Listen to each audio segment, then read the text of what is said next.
ትልቅ ደስታ ነው። ሶፊያ አንተን እግዚአብሔር በጤና ቆይቶ እና አግብተህ ልጆችህን እንዳይ እፈልጋለሁ። እየሰማሽ ነው? ቶሎ ልጋባ እያየችሽ ነው። አይ ቶሎ ተጋቡ በያት። እግዚአብሔር ደግሞ ይጨመርበት።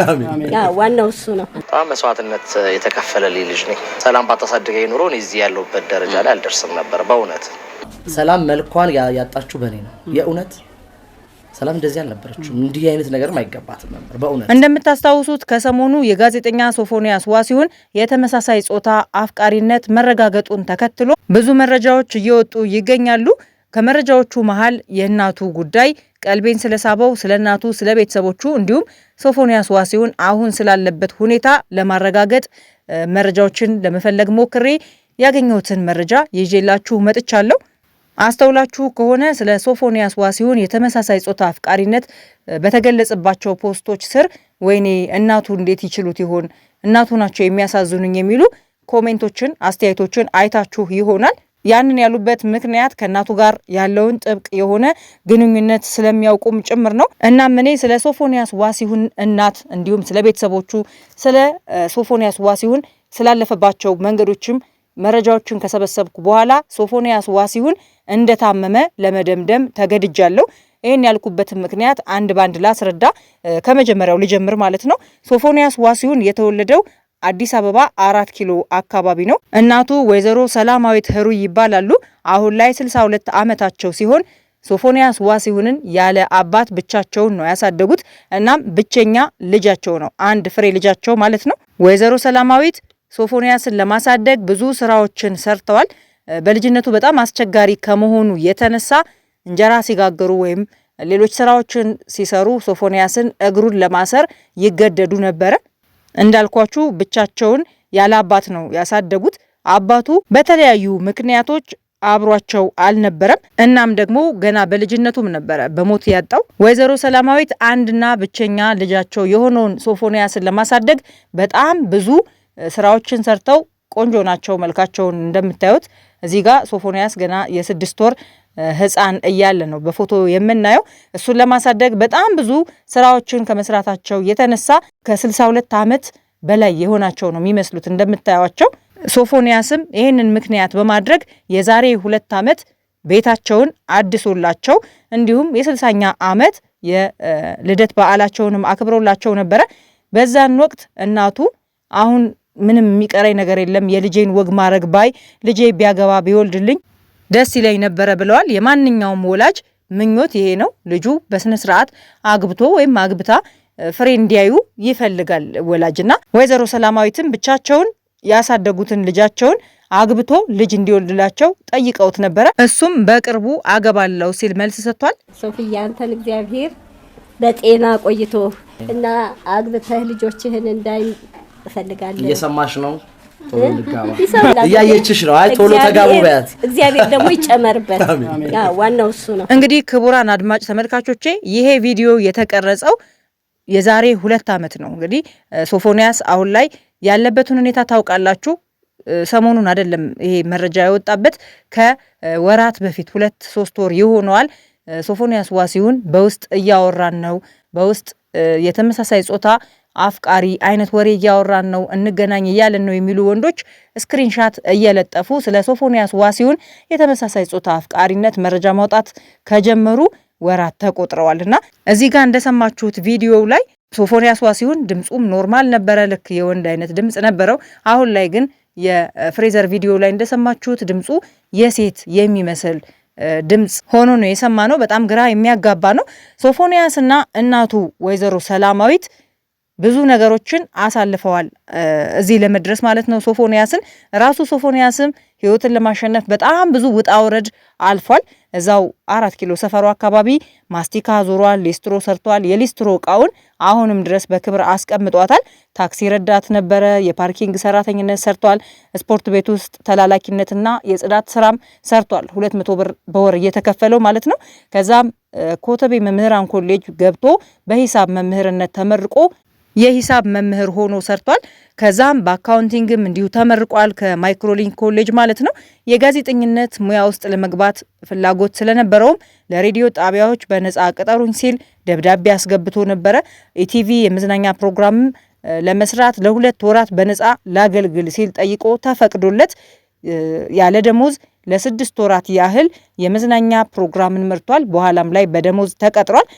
ኢቢኤስም ላይ አዲስ ነገር የዜና ክፍል ውስጥ ይሰራ ነበረ፣ ዜና ያቀርብ ነበረ። በበጎ አድራጎትም በባቡል ሀይር የበጎ አድራጎት ድርጅት የመጀመሪያው ጎብኚ ጋዜጠኛ በመሆኑ እንዲሁም ደግሞ አምባሳደራቸውን በመሆኑ ታዋቂ ሰዎች ድርጅቱን እንዲያውቁት በማድረጉ ከድርጅቱ የምስጋና የምስክር ወረቀት ተሰጥቶታል። በተጨማሪም ጋቢ አልብሶታል፣ የበጎ አድራጎት ድርጅቱ ማለት ነው። እንግዲህ ሶፎንያስ ዋሲሁን ከአስተዳደጉ ጀምረን ስናየው ከእናቱ ጋር በጣም ጥብቅ ቁርኝት ያለው እናቱን ላለማስከፋት የሚጥር ባለ በሌለ ኃይሉ የሚጥር ሰው ነው። አንድ አክስቱ ምን ብላለች? እናትና ልጅ በጣም ነው የሚዋደዱት። ሶፎንያስ ለእናቱ በጣም ትልቅ ፍቅር ነው ያለው። እንደ ሴትም ልጅ እንደ ወንድም ልጅ ሆኖ ነው ያደገው። እህቷም ወንድሟም ልጇም ጓደኛዋም ነው። ቅርበታቸውም በጣም የሚገርም ነው። እናም እናቱን ለማስደሰት ነው የሚሞክረው። ቤተሰብ በጣም ነው የሚወደው፣ በጣም ነው የምንወደው።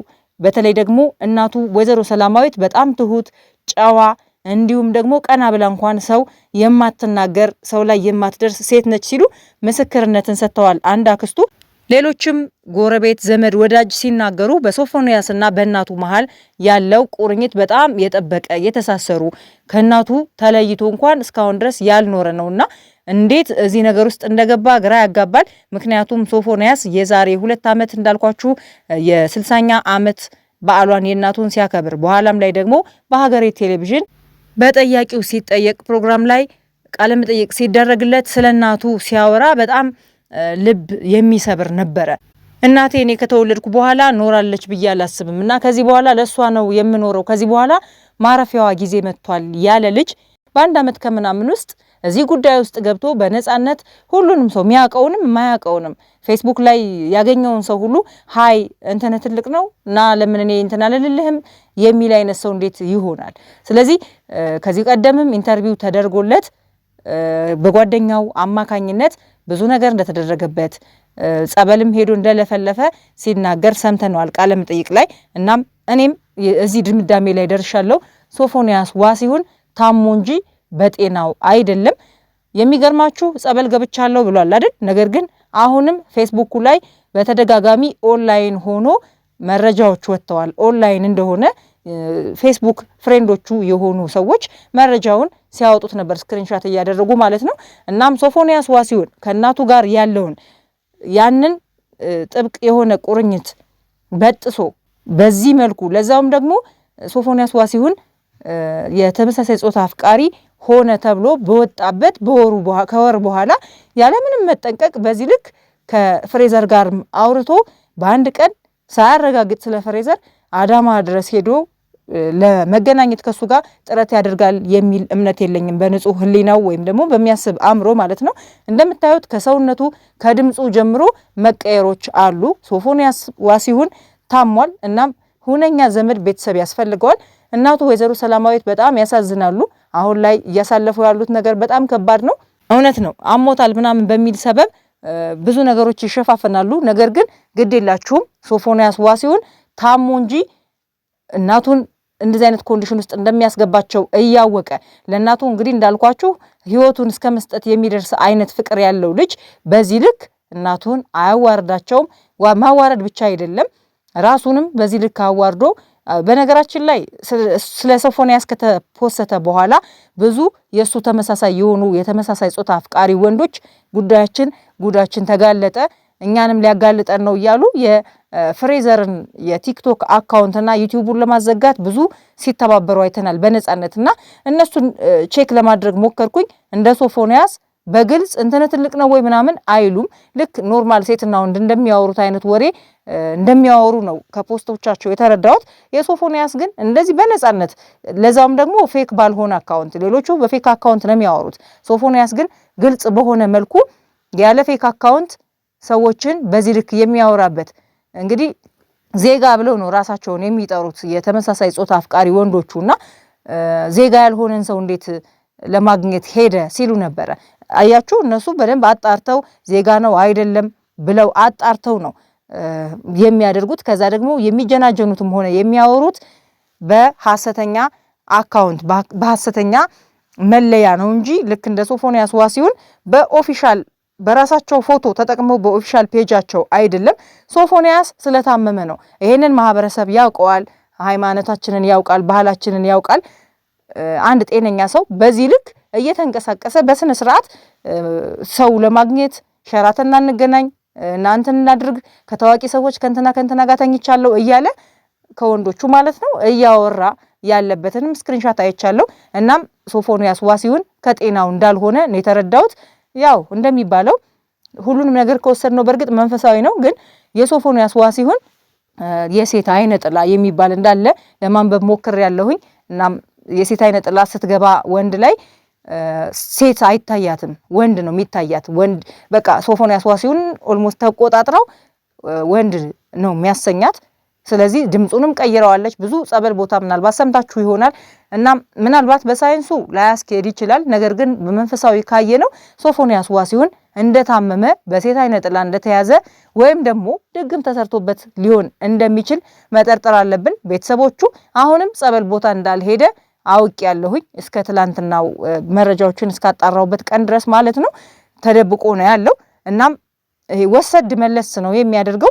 ቤተሰቦቹ ዘመድ ጓደኞቹ ካላችሁ ይወገር ከማለት ይልቅ ሰውየውን በደንብ ያዝ አርጋችሁ ብታሳክሙ ትላለሁኝ። በተለይ ጸበል ብትወስዱት ለናቱ ስትሉ ማለት ነው። ምናልባት በራሱ ፍላጎት እያደረገው እንኳን ከሆነ ይሄ ሰው በ2 ዓመት ውስጥ እንደዚህ ተለውጦ የናቱን ውለታ ክዶ በዚህ ልክ እናቱን በአደባባይ ያዋርዳል ብዬ አላስብም።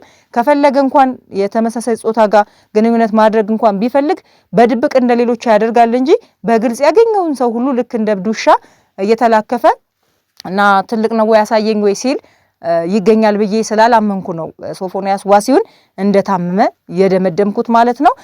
እስኪ እናንተስ ምን ትላላችሁ? ሐሳብ አስተያየታችሁን አስቀምጡልኝ።